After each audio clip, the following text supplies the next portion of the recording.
اللہ جل جلالہ مولانا انیس الرحمن قاسمی کا مضمون۔ مولانا انیس الرحمن قاسمی ایک معروف اسلامک اسکالر ہیں، ساتھ ہی وہ ابوالکلام ریسرچ فاؤنڈیشن کے چیئرمین اور آل انڈیا ملی کونسل کے قومی نائب صدر ہیں۔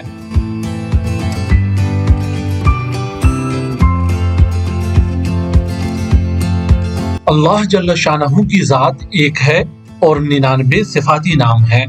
زمین و آسمان اور کائنات کا ہر ذرہ اس کی تسبیح بیان کرتا ہے۔ اللہ نے ہی ساری مخلوقات کو پیدا کیا اور وہی سب کو روزی دیتا ہے۔ ساری مخلوق اسی کی محتاج ہے اور وہ کسی کا محتاج نہیں ہے، نہ کوئی اس کے برابر وہ ہمسر ہے، نہ اس کا کوئی بیٹا اور بیٹی ہے، وہ اکیلا ہے، اس کا کوئی خاندان و رشتہ دار نہیں۔ اللہ نور ہے اور وہی معبود برحق ہے۔ اللہ نے قرآن مجید میں فرمایا ہے، اور اللہ کے سوا کسی اور معبود کو نہ پکارو، اللہ کے علاوہ کوئی دوسرا معبود نہیں ہے۔ ہر چیز فنا ہونے والی ہے سوائے اللہ کی ذات کے۔ حکمرانی اسی کی ہے اور اسی کی طرف تم سب پلٹائے جاؤ گے۔ اللہ کو دل سے ایک ماننا، زبان سے اقرار کرنا اور عمل سے اس کی تصدیق کرنا ایمان ہے۔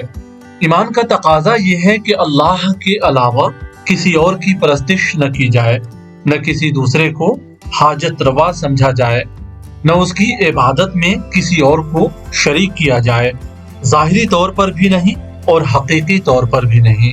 جیسے رکوع اور سجدہ بھی صرف اللہ کے لیے ہوگا، کسی اور کے لیے نہیں ہوگا۔ یہاں تک کہ انبیاء اور اولیاء اور فرشتے جو اللہ کے مقرب بندے ہیں، ان کے آگے بھی رکوع کی مانند جھکنا یا سجدہ کرنا جائز نہیں ہے۔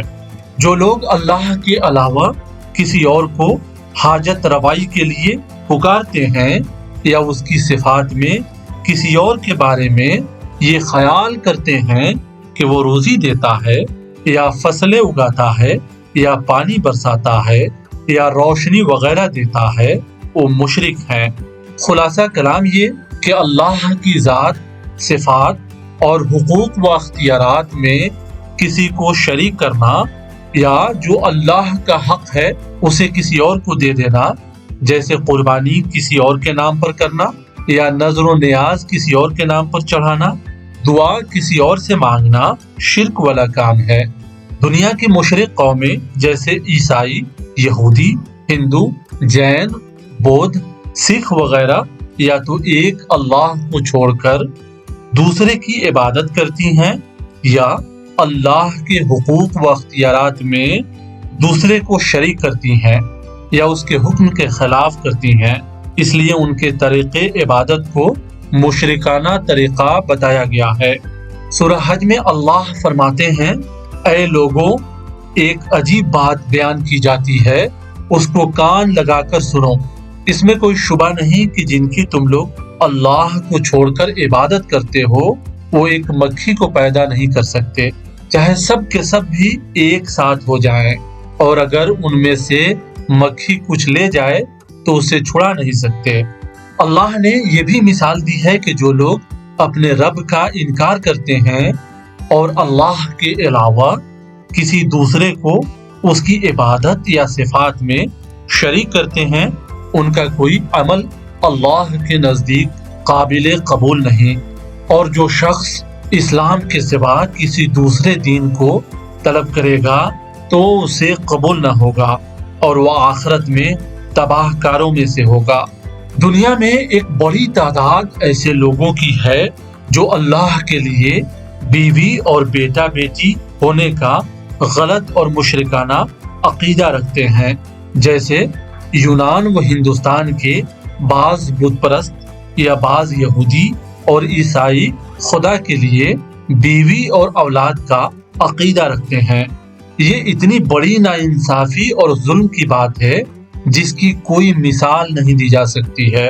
سورہ مریم میں اللہ تعالی کا ارشاد ہے، وہ کہتے ہیں کہ رحمان نے کسی کو بیٹا بنایا ہے، سخت بےہودہ بات ہے جو تم لوگ گڑھ لائے ہو۔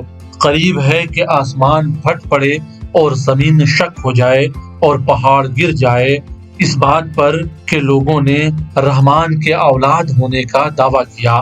رحمان کی یہ شان نہیں ہے کہ وہ کسی کو بیٹا بنائے۔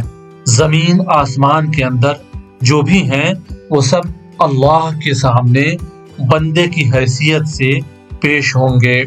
سب پر وہ محیط ہے اور اس نے ان کو شمار کر رکھا ہے۔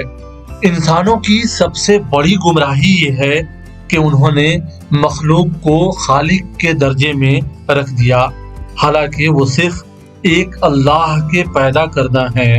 اللہ تو وہ ہے جو خود سے ہے، اس کا کوئی باپ ہے نہ ماں ہے، نہ اس کی اولاد ہے اور نہ اس جیسا کوئی دوسرا ہے۔ تو کیا وہ اللہ ایک ہے؟ اللہ بے نیاز ہے، نہ کسی کو جنا نہ کسی سے پیدا ہوا، اور نہ ہے اس کے جوڑ کا کوئی۔ اس دنیا میں کچھ لوگ ایسے بھی ہیں جو اللہ کے وجود کا اعتراف تو کرتے ہیں مگر اس کی معبودیت اور حاکمیت کا انکار کرتے ہیں۔ یہ لوگ بھی مشرکین ہی کی طرح الحاد و گمراہی میں مبتلا ہیں۔ بعض پڑھے لکھے لوگ جب دین سے دور ہوتے ہیں تو الحاد کے شکار ہو جاتے ہیں۔ الحاد در حقیقت اللہ کی حاکمیت سے بغاوت اور اس کے وجود یا معبود ہونے کا انکار ہے۔ ایسے لوگ ایمان والے نہیں ہو سکتے ہیں۔ اللہ تعالیٰ نے سورہ حجرات میں کہا ہے، حقیقت میں مومن تو وہ ہے جو اللہ اور اس کے رسول پر ایمان لائے، پھر کوئی شک نہ کرے۔ ایمان والے اللہ ہی پر بھروسہ کرتے ہیں اور اسی ایک کار ساز حقیقی سے التجا کرتے ہیں۔ سورہ ہود میں اللہ تعالیٰ نے کہا ہے، اور تمام امور میں رجوع اسی کی طرف ہے، تو اس کی عبادت کرو اور اسی پر بھروسہ رکھو۔ کہو کہ وہ رحمان ہے، ہم اس پر ایمان لائے اور اسی پر بھروسہ رکھتے ہیں۔ ایک دوسری جگہ یہ بھی فرمایا ہے، وہی مشرق و مغرب کا مالک ہے، اس کے سوا کوئی معبود نہیں، تو اسی کو اپنا کار ساز بناؤ۔ ایمان والوں کی یہ صفت ہوتی ہے کہ وہ اللہ سے محبت کرتے ہیں اور اللہ کی نافرمانی کا خوف ان کے دل میں ہوتا ہے۔ وہ گناہوں سے بھی بچتے ہیں اور اللہ کی قربت اور توجہ سے سرفراز ہوتے ہیں۔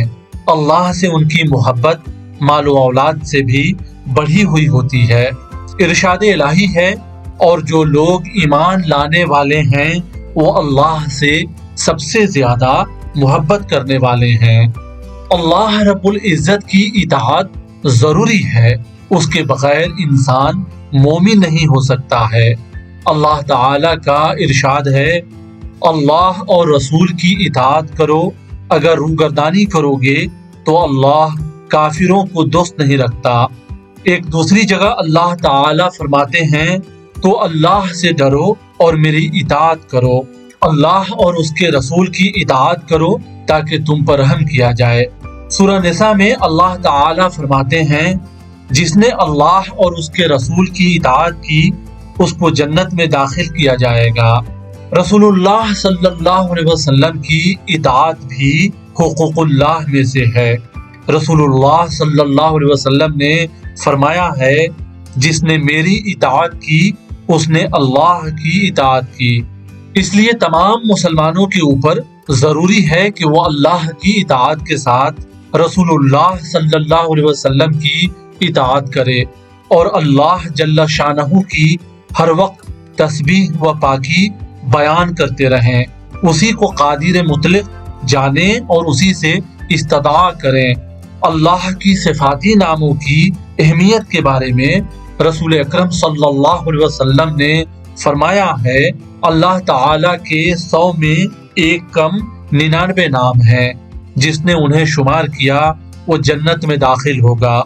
اس لیے مسلمانوں کو چاہیے کہ وہ اللہ تعالیٰ شانہ کے ان صفاتی ناموں کو یاد کر لیں، اپنی دعاؤں میں ان ناموں کے ذریعے اللہ سے التجا کریں۔ قرآن کی 500 آیات میں ہر مضمون کے خاتمے پر اللہ نے اپنے اسما میں سے حسب موقع کسی نام کو ذکر کر کے بطور دلیل غور کرنے کی دعوت دی ہے۔ ان آیات میں معنی کا سمندر ہے۔ آیت میں ہر بار ایک لطیف مفہوم کی طرف اشارہ ہوتا ہے۔ جو صفاتی نام اللہ نے جس آیت میں بیان کیا ہے اس کے علاوہ کوئی دوسرا نام وہاں مناسب نہیں ہوتا ہے، اس لیے قرآن کو ترجمے کے ساتھ پڑھتے وقت ان اسماء و صفات پر بھی غور کرنا چاہیے۔ اللہ جل شانہ ہمیں اس کی توفیق دے، آمین۔ آپ سن رہے تھے مولانا انیس الرحمن قاسمی کا مضمون اللہ جل جلالہ۔ امید ہے کہ آپ کو یہ ویڈیو پسند آیا ہوگا۔ چینل کو سبسکرائب کریں، اپنے رشتہ داروں اور دوستوں کو شیئر کریں، ساتھ ہی لائک اور کمنٹ کرنا نہ بھولیں۔ شکریہ۔